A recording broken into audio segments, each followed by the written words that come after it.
이 밤이 지나면 우리는 아무 일도 없었던 사람들처럼 돌아가겠죠. 그래요. 알아요. 그러니까 지금 저를 안아주세요. 그 말이 입에서 흘러나오자 그의 눈동자가 잠시 흔들렸습니다. 차마 대답은 없었지만 조용히 제 손등을 감싸던 그의 손길엔 수많은 말들이 녹아 있었습니다. 여수의 밤바다 너머로 부드러운 바람이 스쳐가고 창밖에는 노란 가로등 불빛이 조용히 흔들리고 있었습니다. 그는 제 앞에 천천히 다가와 조심스럽게 제 머리카락을 귀 뒤로 넘겼습니다. 그 순간 제 심장은 오래된 시계를 되감듯 점점 빨라졌고 온몸의 감각이 살아났습니다. 서로 아무 말도 하지 않았지만 우리는 알고 있었습니다. 이 순간이 얼마나 귀하고 또 얼마나 아슬아슬한지를요. 그의 숨결이 가까워지고 이마가 살짝 스쳤을 때 저는 눈을 감고 그의 입술을 조용히 받아들였습니다. 긴 세월 동안 잊고 지냈던 감정들이 그 짧은 순간에 파도처럼 밀려왔습니다.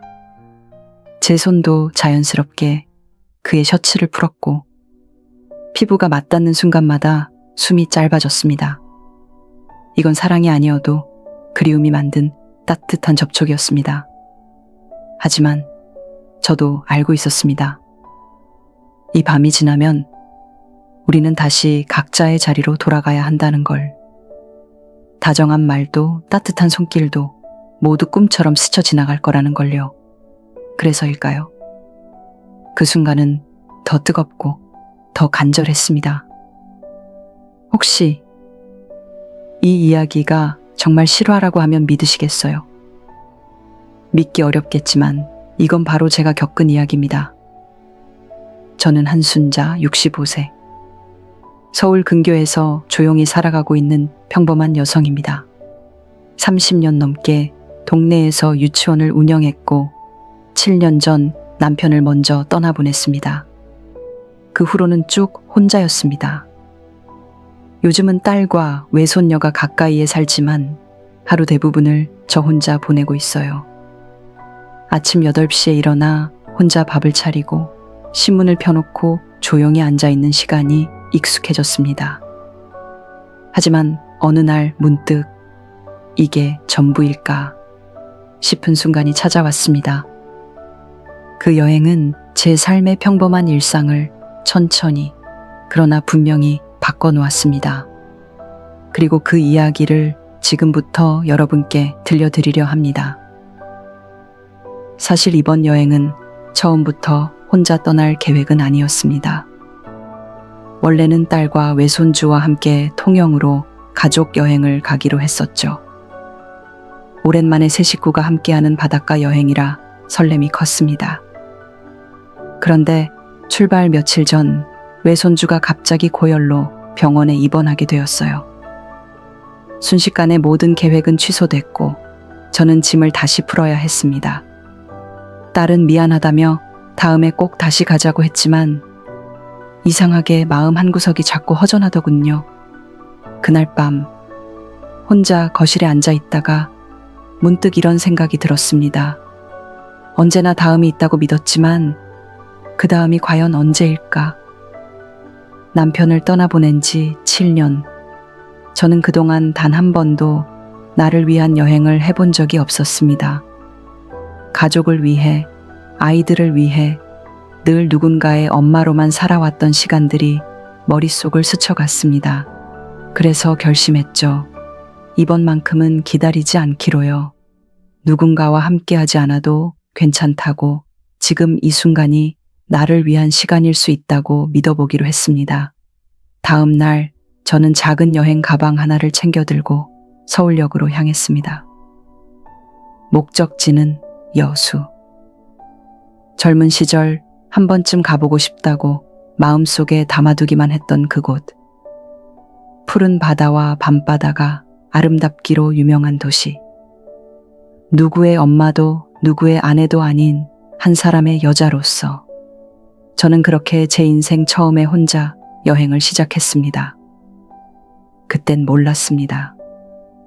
이 평범한 결정 하나가 제 마음을 얼마나 깊이 흔들어 놓게 될지 말이죠. 통영에 도착한 날, 바닷바람은 생각보다 더 부드럽고 따뜻했습니다. 오래된 항구 도시 특유의 정취가 마음을 어루만지는 듯했죠. 제가 머문 곳은 바닷가 언덕에 자리한 작은 호텔이었습니다. 오래되었지만 깔끔하고 조용한 곳이었고 방 창문 너머로는 탁 트인 바다가 한눈에 들어왔습니다. 저녁이 되어 1층 레스토랑에 내려가 혼자 식사를 하려는데 직원이 조심스럽게 말했습니다. 혹시 괜찮으시다면 지금 혼자 오신 다른 투숙객분과 합석 가능하실까요? 자리가 많지 않아서요. 조금은 망설였지만 혼자 먹는 밥이 낯설지는 않더라도 괜히 외롭게 느껴지는 순간이었기에 조용히 고개를 끄덕였습니다. 그렇게 제가 마주 앉게 된 분이 바로 박준호 씨였습니다. 검은색 재킷에 단정한 머리, 그리고 어딘가 쓸쓸해 보이는 눈빛을 가진 분이었죠. 그분은 68세라고 했고 얼마 전 은퇴하신 은행 지점장이라고 소개하셨습니다. 혼자 여행 중이세요? 그가 먼저 말을 걸었습니다. 네, 갑자기 떠나게 되었어요. 오랜만에요. 제 대답에 그는 살짝 웃으며 말했습니다. 저도요. 아내가 떠난 지 꽤 되었는데 요즘 들어 조용한 곳에 가고 싶다는 생각이 자주 들더라고요. 우리는 그렇게 아주 자연스럽게 이야기를 나누기 시작했습니다. 날씨 이야기, 바다 이야기, 그리고 시간이 지나면서 서로의 인생과 고독에 대해 말없이 공감하는 시간이 흘렀습니다. 식사를 마치고 나올 때 그는 문을 열어주며 조용히 말했습니다. 내일 아침 바다 산책 함께 하실래요? 이 근처에 괜찮은 오솔길이 하나 있거든요. 그 말에 저는 고개를 끄덕였고 제 마음속에는 오랜만에 작은 설렘 하나가 피어났습니다.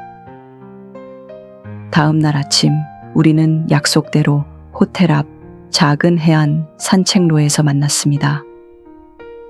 바다는 여전히 잔잔했고 햇살은 부드럽게 파도를 감싸고 있었습니다. 둘 다 말없이 걷기 시작했죠. 간간히 갈매기 소리만 들릴 뿐 모든 게 조용하고 평화로웠습니다. 그렇게 한참을 걷다 그가 조심스럽게 말문을 열었습니다. 아내가 세상을 떠난 지 이제 5년쯤 되었네요. 그날 이후로는 시간이 그냥 흐르는 것 같았어요. 밥도 그냥 때우고 집은 텅 비고 말없이 혼자 있는 시간이 너무 익숙해졌죠. 그의 목소리는 담담했지만 그 안에는 깊은 외로움이 묻어났습니다. 그 순간 제 가슴 어딘가가 묘하게 아려왔습니다. 누구에게도 쉽게 말하지 못했던 제 마음 한켠이 살짝 열리는 느낌이었죠. 저도 조용히 말했습니다. 저도 남편을 먼저 보내고 벌써 7년이네요.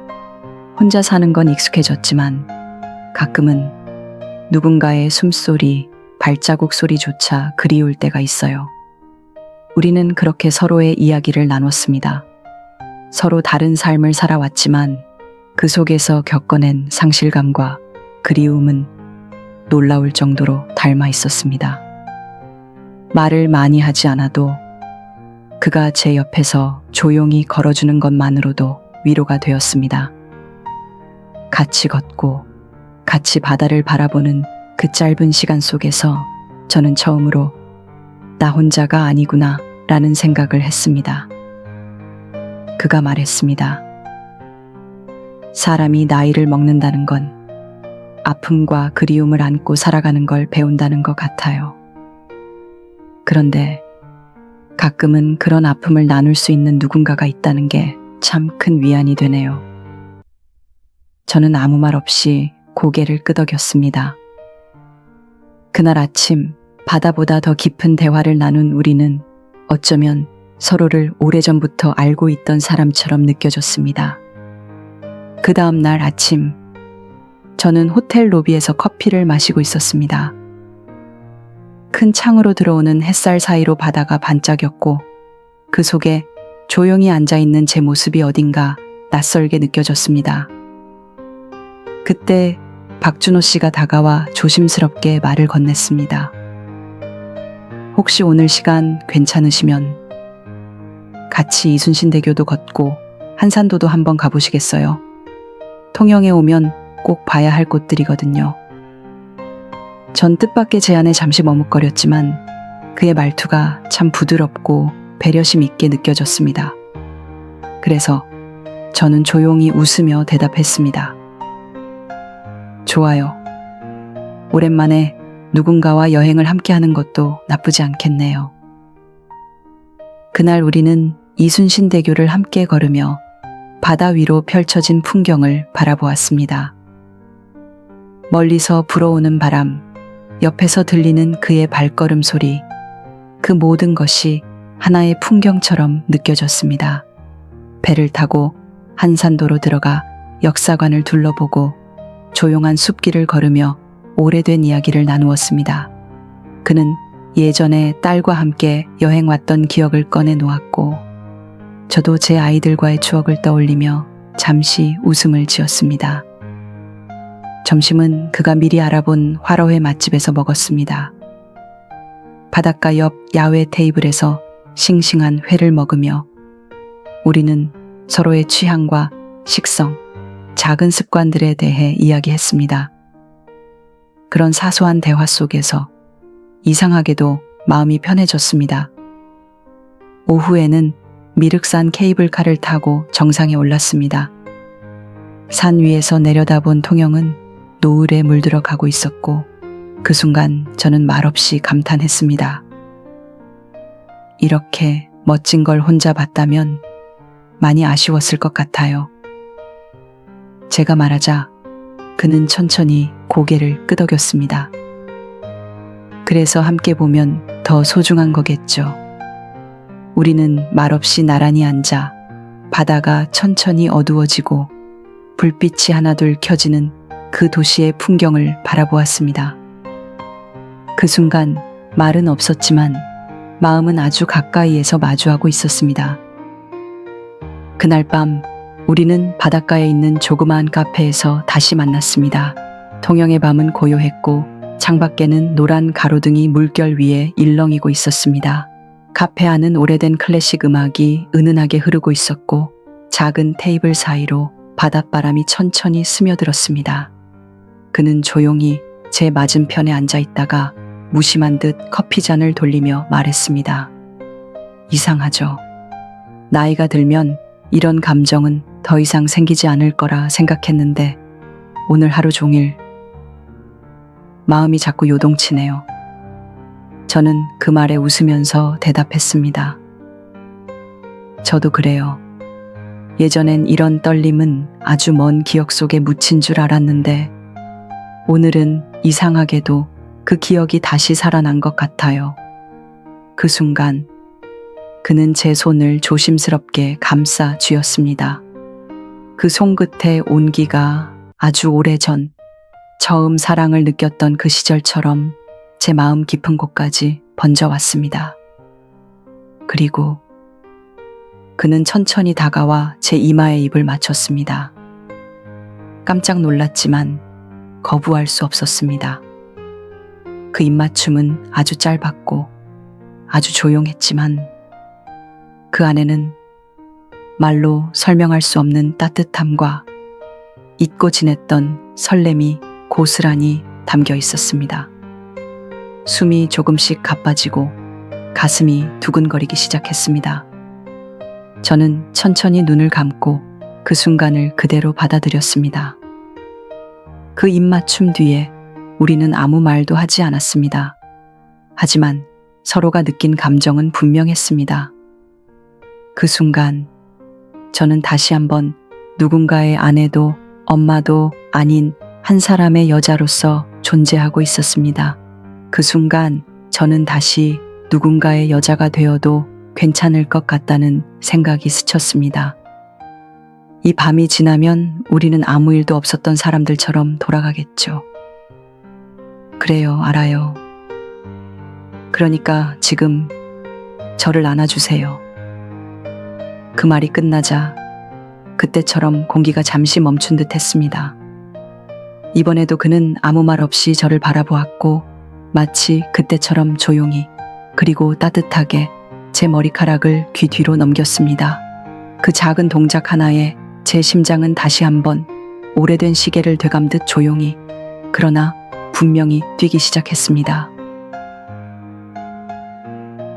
아침 햇살이 커튼 사이로 살며시 스며들던 그 순간 저는 전날 밤의 여운에 잠겨 눈을 뜨기도 싫었습니다. 어젯밤의 그 따뜻한 대화와 잔잔한 미소 그리고 흔들리는 마음이 아직 제 안에 고스란히 남아 있었거든요. 괜스레 침대 옆에 놓인 작은 탁자 위를 바라보다가 잠시 후엔 호텔 조식을 함께 먹으며 그와 또 어떤 이야기를 나눌까 기대하는 제 자신을 발견했습니다. 그런데 그 평온했던 아침은 단 한 통의 전화로 산산이 부서졌습니다. 엄마, 지금 응급실이야. 현우가 배가 너무 아파서 병원 왔는데 맹장염이래. 오늘 바로 수술해야 한대. 딸아이의 목소리는 떨리고 있었고 저도 숨을 고르기 힘들 정도로 심장이 철렁 내려앉았습니다. 현우는 제게 세상 전부나 다름없는 아이였습니다. 그 작은 손으로 제 볼을 감싸며 웃던 모습이 떠오르자 더는 망설일 틈도 없었습니다. 저는 곧바로 짐을 정리하기 시작했습니다. 마음은 이미 서울로 달려가 있었지만 그래도 이곳에 남겨질 사람 한 명이 떠올랐습니다. 어제 저녁 말없이 제 옆에 있어 주었던 사람, 조용히 그러나 진심으로 저를 바라보던 그 눈빛을 시간이 없어 얼굴을 직접 보고 작별 인사를 할 수는 없었습니다. 대신 저는 호텔 프론트에 작은 메모 한 장을 남겼습니다. 손이 떨려 글씨가 조금씩 흔들렸지만 마음을 담아 또박또박 적었습니다.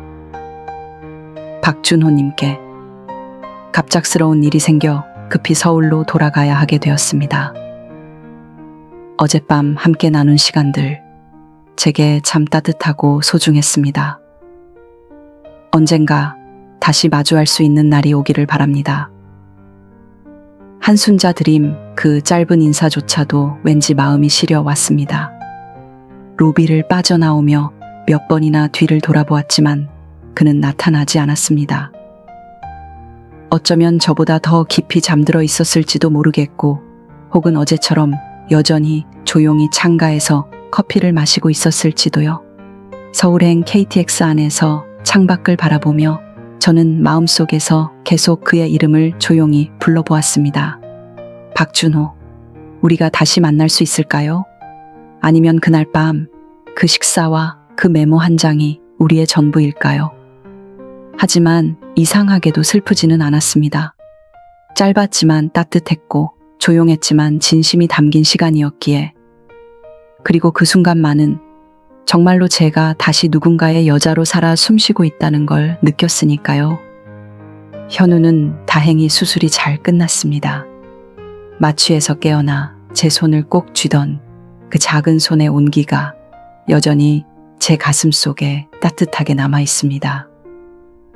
딸아이도 한결 안심한 얼굴로 제게 고맙다며 말했지만 정작 저는 마음 한켠이 자꾸만 허전했습니다.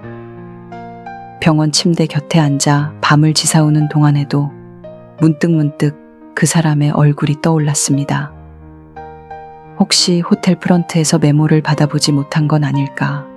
혹은 너무 갑작스러운 이별에 상처받지는 않았을까? 며칠 후 현우가 퇴원하고 제 일상도 다시 평범하게 흘러가기 시작했지만 마음은 그렇지 않았습니다. 밥을 먹다가 창밖을 보다가 뜬금없이 그의 웃음소리가 귓가에 들리는 것만 같았고 여수의 바닷바람과 노란 가로등 불빛이 자꾸만 그리워졌습니다. 그날의 메모 한 장에 너무 많은 것을 걸었던 걸까요? 한 번쯤은 연락이 오리라 생각했습니다. 하지만 시간이 지나도 아무런 소식은 없었습니다. 결국 저는 용기를 내어 여수 호텔에 다시 전화를 걸었습니다. 호텔 프런트의 직원에게 조심스럽게 물었습니다. 혹시 지난주에 박준호라는 분이 투숙하셨었는데요. 그분이 혹시 메모를 받으셨는지, 그리고 혹시 남기고 가신 연락처가 있는지요. 직원은 잠시 컴퓨터를 확인하더니 죄송하다는 말만 반복했습니다.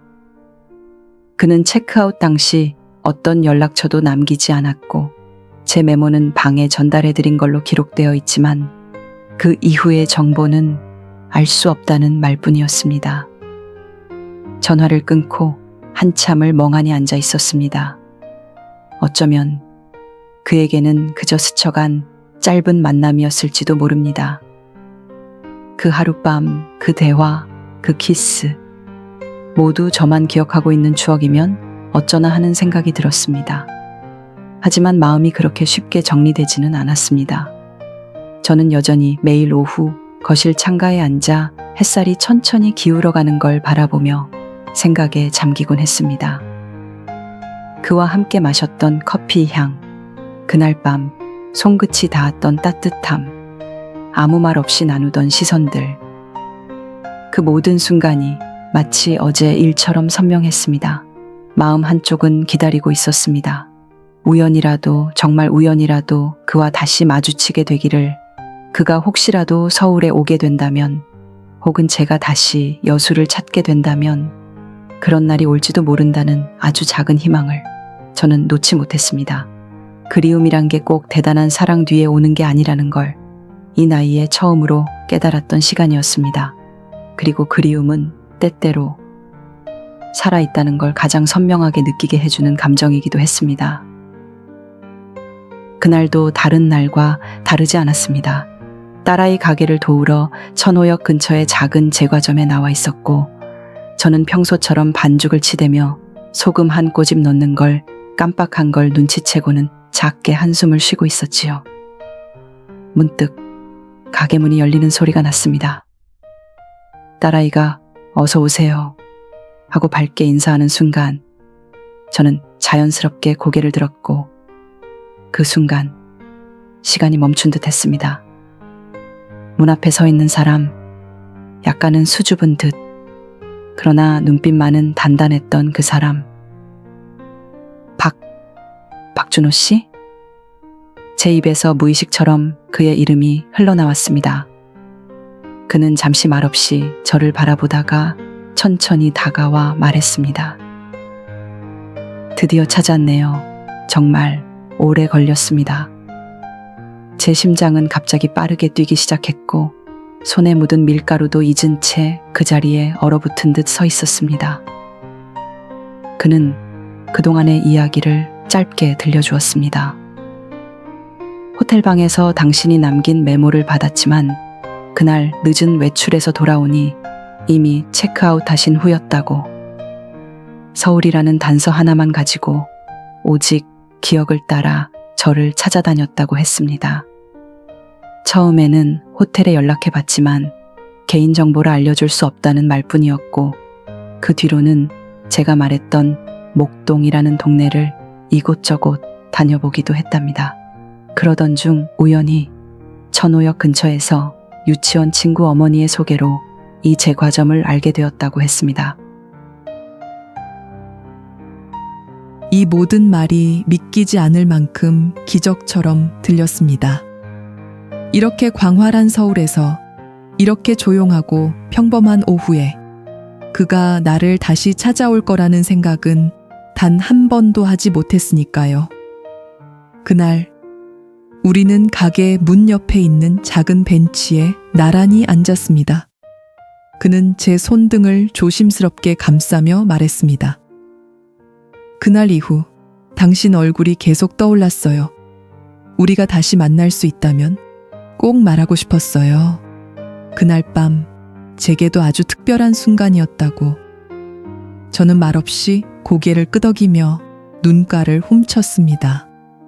무언가가 가슴속 깊은 곳에서 천천히 풀려나가는 기분이었습니다. 오랜 기다림 끝에 마주한 이 순간이 잠시라도 스쳐가는 인연이 아닌 조심스레 이어갈 수 있는 두 번째 시작이 될지도 모른다는 작은 희망이 피어났습니다. 그날의 재회 이후 박준호 씨는 매일같이 가게에 들렀습니다. 커피 한 잔 사들고 와서는 아무 말 없이 제가 반죽하는 걸 바라보다가 조용히 옆자리에 앉아 쿠키 하나를 함께 구웠죠. 그렇게 우리의 하루는 조금씩 섞이기 시작했고 주말이면 함께 공원을 걷고 비 오는 날엔 서로의 우산 속에 몸을 기대며 시간을 보냈습니다. 어느새 함께라는 말이 자연스러워졌고 그의 손길, 말투, 웃음 하나하나에 저는 매일 새롭게 설렘을 느꼈습니다. 그리고 정확히 1년 후 우리는 다시 통영을 찾았습니다. 고성 공룡공원의 관람차에 함께 올라탄 그날 해질녘 주황빛 하늘 아래서 그는 제 손을 잡고 조심스럽게 말했습니다. 우리 남은 시간 함께 걸어갈래요? 갑작스러웠지만 낯설지 않았습니다. 이미 제 마음속엔 그가 천천히 자리 잡고 있었으니까요. 저는 말없이 고개를 끄덕였고 그 순간 관람차는 천천히 하늘을 돌며 우리 둘만의 축복을 내려주는 듯 했습니다. 몇 달 뒤 작고 아담한 정원에서 가족들과 친구들이 함께한 조용한 결혼식이 열렸습니다. 흰머리와 주름진 손, 그러나 반짝이는 눈동자 속에 누구보다 단단한 약속이 담겨 있었죠. 이제 저희는 매일 함께 아침을 먹고 같이 산책을 하며 작은 일에도 웃고 때때로 울면서 삶의 남은 장을 함께 써 내려가고 있습니다. 우리는 거창한 사랑은 아닐지 몰라도 서로의 하루를 따뜻하게 채워주는 가장 고요하고 아름다운 사랑을 하고 있습니다. 60대에 만난 사랑이라 늦은 줄만 알았지만 오히려 그 어느 때보다 깊고 따뜻했습니다. 우리는 나이와 상관없이 언제든 사랑이 다시 시작될 수 있다는 걸 직접 보여줬어요. 혹시 지금 혼자이신가요? 누군가 옆에 있었으면 좋겠다고 생각하지만 괜히 쑥스러워서 마음을 숨기고 계신가요? 그렇다면 이제는 다른 사람보다 여러분 자신의 마음부터 살펴보세요. 사랑받아 마땅한 삶, 여러분도 그 주인공입니다. 누구든 마음을 열고 기다린다면 분명 언젠가 누군가가 다가올 거예요. 사랑엔 정해진 때가 없고 진심은 결국 닿기 마련이니까요. 남들의 시선 때문에 나의 행복을 미루지 마세요. 지금 이 순간 여러분도 새로운 시작을 할 수 있습니다. 오늘 이렇게 제 이야기를 들어주셔서 진심으로 감사드립니다. 여러분 모두에게도 따뜻한 사랑이 찾아오길 진심으로 기도할게요. 항상 건강하시고 마음 따뜻한 날들만 가득하시길 바랍니다. 시청해 주셔서 감사합니다.